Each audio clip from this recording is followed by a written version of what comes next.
ici, on travaille sur l'impact du changement climatique sur les coraux et plus particulièrement sur l'acidification des océans pour essayer de comprendre un peu quel va être le futur.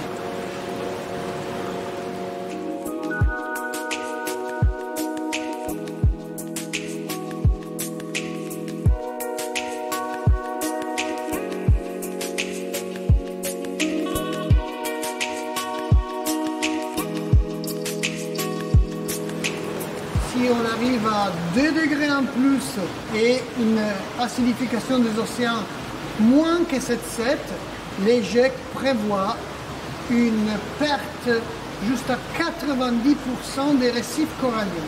Il semblerait qu'on a déjà perdu 50% des récifs sous la Grande Barrière de Corail.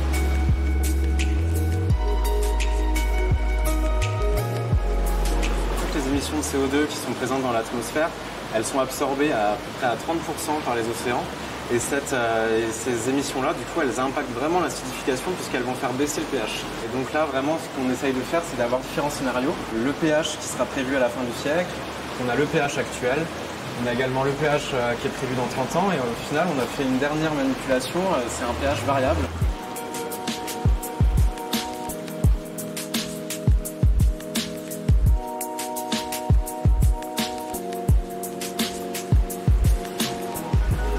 On a notamment des espèces qui viennent d'un site particulier qui présentent des conditions qu'on aura à la fin du siècle. Et on aimerait vraiment essayer de comprendre pourquoi ces coraux arrivent à se développer, tandis que d'autres coraux, eux, n'arrivent pas à se développer dans des conditions aussi extrêmes.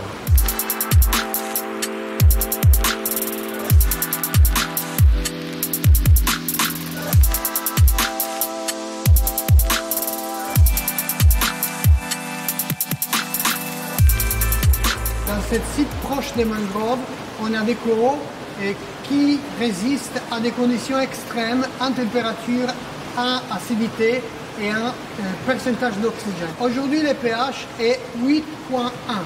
À l'avenir, fin du siècle, on prévoit un pH 7,7. Ici, dans notre site, on a un pH qui arrive à 7,4. C'est énorme, c'est presque acide. On a quand même des coraux qui résistent. Et notre but est de comprendre quel est le mécanisme qu'ils ont utilisé pour résister et calcifier quand même.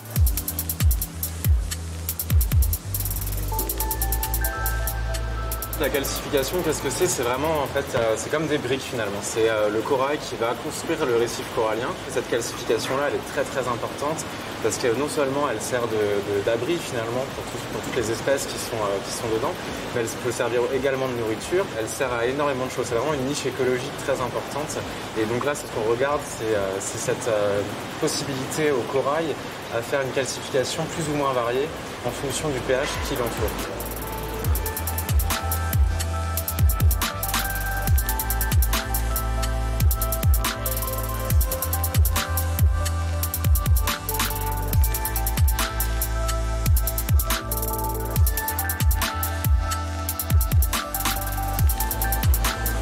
L'effet d'avoir découvert des coraux qui résistent à des conditions dans la nature, ça nous donne de l'espoir. Bien sûr, on n'est pas naïf. Il y a quand même des conditions particulières dans ce site. On va découvrir lesquelles. De plus en plus, il y a une tendance qui s'appelle Assisted Evolution. Utiliser ces souches de coraux pour repeupler les récifs abîmés par le réchauffement ou d'autres événements à l'avenir. Aujourd'hui, c'est que de l'espoir. Il n'y a rien de concret.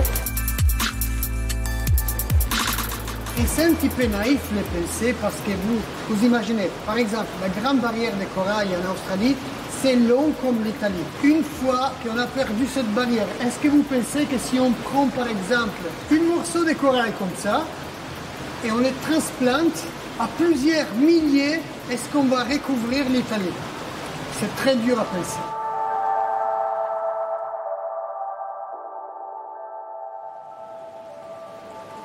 Aujourd'hui, on ne peut pas le faire. Dans 20 ans, peut-être que oui. Donc aujourd'hui, on essaye de trouver les souches résistantes et peut-être dans 20 ans, on va l'utiliser pour repeupler des petites zones, des grands récifs, etc. C'est l'espoir.